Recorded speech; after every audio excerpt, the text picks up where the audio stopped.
Vous vous dites que vous n'osez pas publier sur LinkedIn par manque de temps ou d'inspiration. Cela fonctionne aussi pour d'autres choses, alliées à cet événement de réseau, prendre la parole dans cette réunion. Mais quand on creuse, c'est souvent la peur d'être ridicule qui vous retient. Dans cet épisode, je vous emmène dans une séance de coaching déclic pour comprendre ce qui se joue vraiment derrière la peur de s'exposer et comment commencer à prendre la parole sur LinkedIn ou ailleurs, même quand on a peur. Bienvenue sur Sensé, le podcast des femmes leaders à écouter pour réussir avec confiance et sérénité, sans jamais sacrifier votre bien-être.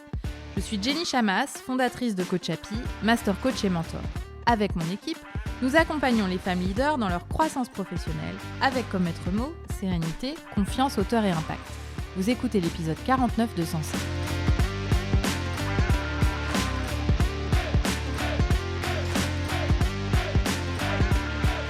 Bonjour chers leaders et bienvenue dans le déclic. Aujourd'hui, j'ai envie de vous parler d'une peur que beaucoup d'entre nous connaissent très bien, même si on la cache souvent derrière du perfectionnisme, de la discrétion ou encore de la procrastination. C'est la peur d'être jugé, de ne pas être assez bien, la peur de dire quelque chose qui ne plaira pas, ou d'être critiqué, ou de faire une erreur qui sera visible. Cette peur peut se glisser partout et même s'inviter sur les réseaux sociaux, notamment LinkedIn, où beaucoup d'entre vous auraient tout intérêt à se rendre visibles. Et pour vous en parler aujourd'hui, j'ai envie de vous raconter l'histoire de Céline. Céline a 37 ans. Elle s'est lancée à son compte en tant que consultante marketing il y a quelques mois, après plus de 10 ans dans un grand groupe. Elle a déjà accompagné plusieurs entreprises de renom, mais dès qu'il s'agit de s'exprimer en son nom à elle, d'écrire une publication ou même de partager ce qu'elle pense vraiment devant ses pairs, ça bloque en elle. Elle me raconte, presque gênée, « Je sais que communiquer me ferait du bien, je sais que ça aiderait mon activité. Mes clients potentiels sont sur LinkedIn, j'ai besoin d'y être visible. Mais j'ai tellement peur du jugement des autres que je préfère ne rien faire. Alors je procrastine, je rumine, je tourne le truc en boucle dans ma tête et je n'arrive même pas à écrire 3 lignes. » Et quand on creuse, plusieurs peurs se mélangent. Il y a la peur de l'erreur. Et si je dis une bêtise? Et si quelqu'un me reprend? Il y a la peur de ne pas être légitime. Qui suis-je pour donner mon avis sur ce sujet? Et il y a la peur d'être ridicule. Et si les gens se moquent? Et si ça sonne creux? Pourtant, l'envie est là. Elle aimerait être visible, avoir plus de clients, assumer sa voix professionnelle, montrer son expertise. Mais entre l'envie et l'action, il y a un gouffre, celui que crée la peur du regard des autres. Et peut-être que vous aussi, vous connaissez ça, cette sensation de poitrine qui serre quand il faut se montrer, prendre la parole ou partager quelque chose qui vient de vous. La peur du regard des autres n'est pas une peur logique ou rationnelle. Ce n'est pas un lion qui vous court après, ce n'est pas un danger physique. C'est une peur sociale, une peur très ancienne que notre cerveau humain transporte avec nous depuis des milliers d'années. Parce que pour notre cerveau primitif, celui qui s'occupait de notre survie bien avant nos carrières et nos réseaux sociaux, être rejeté signifie un danger bien réel. Être critiqué, c'est être menacé. Et dans la même veine, s'exposer, c'est prendre un risque. Avec Céline, j'ai vu très vite que ce n'était pas un problème de compétence. Elle sait ce qu'elle fait, elle a de l'expérience, elle a déjà prouvé sa valeur. Et ce qu'elle craint profondément, ce n'est pas d'avoir tort. Ce qu'elle craint en réalité, c'est de perdre l'affection, l'estime, la bienveillance des autres. C'est de se sentir moins valable à leurs yeux et donc à ses propres yeux à elle. Alors on a pris le temps de décortiquer ce qui se passait vraiment. Je lui ai demandé, quand tu t'imagines cliquer sur « Publier », qu'est-ce que tu ressens exactement? Elle a fermé les yeux, elle a respiré, puis elle m'a dit « J'ai comme du sang chaud qui monte à la tête. J'ai envie de me cacher, j'ai peur d'être ridicule. » Et ce mot « ridicule » revenait tout le temps. Pour elle, être ridicule, c'est être exposé, être vulnérable, être critiqué. Et puis elle a ajouté « Et si personne ne réagit? Et si ça fait un flop? J'aurais honte. » Et dans ma tête, cette honte dirait quelque chose comme « Tu n'es pas valable, tu n'es pas compétente. » Alors je lui ai posé une question qui peut paraître un peu étrange quand on est en dehors de l'univers du coaching et qui pourtant met de la lumière sur bien des situations que l'on traverse. Et si cette honte cherchait à te protéger de quelque chose, ce serait quoi? Elle a mis du temps à répondre et puis elle a dit quelque chose de très beau. Je crois qu'elle protège l'amour que j'ai pour moi. Elle protège ma valeur. Elle veut éviter que quelqu'un la piétine. Et c'est exactement ça. La honte n'est pas un ennemi.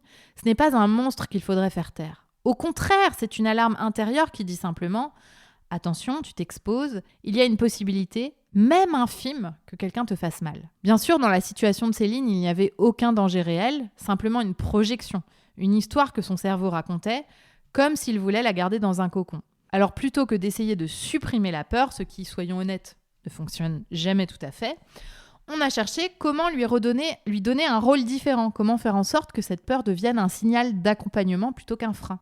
Je lui ai proposé une image. Ferme les yeux et imagine que tu es en haut d'une falaise. Tu regardes le vide et ton cerveau panique. Sauf que ce que tu ne vois pas, c'est que tu es harnaché. Tu as un équipement ultra sécurisé. Tu peux sauter. Et même si tu as peur, tu vas atterrir en douceur. D'un coup, son corps s'est relâché un peu parce que l'image faisait sens. Son harnais et sa compétence, son expérience, c'est réussi de passer. Bref, tout ce qu'elle oubliait quand la peur prenait trop de place. Non, elle n'était pas en danger. Elle était juste à quelques minutes d'un saut qui allait lui permettre de grandir. À partir de là, on a cherché ensemble quel pourrait être son tout premier pas. Pas un post copyrighté à la perfection et relu 10 fois, mais vraiment le plus petit mouvement possible. Celui qui enverrait à son cerveau un message simple, du style « on est en sécurité, tu peux essayer quelque chose, rien de grave ne va arriver ». Et là, Céline m'a dit quelque chose de très honnête. Je crois que mon vrai petit premier pas, ce serait simplement de commenter le post de quelqu'un d'autre. Juste donner mon avis, dire ce que je pense, rien d'extraordinaire. C'est un geste pas trop engageant pour elle, juste ce qu'il faut pour créer un petit mouvement intérieur. Alors elle l'a fait, un premier commentaire, puis un deuxième, et petit à petit, elle s'est autorisée à écrire un brouillon de post, sans enjeu, juste pour elle. Et je lui ai demandé, et si tu écrivais un post imparfait, mais profondément toi, qu'est-ce que ça changerait ? Qu'est-ce que ça libérerait ? Elle a souri et elle m'a répondu « Je crois que je me dirais que j'ai osé et que finalement, c'était plus de peur que de mal. » Et là, on touchait le cœur du sujet, parce que dépasser la peur du regard des autres, ce n'est jamais attendre que la peur disparaisse.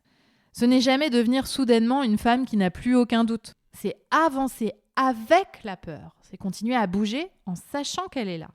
C'est garder en tête sa propre valeur, même quand les likes ne sont pas au rendez-vous. Et c'est transformer chaque petite action en preuve supplémentaire qu'on peut compter sur soi.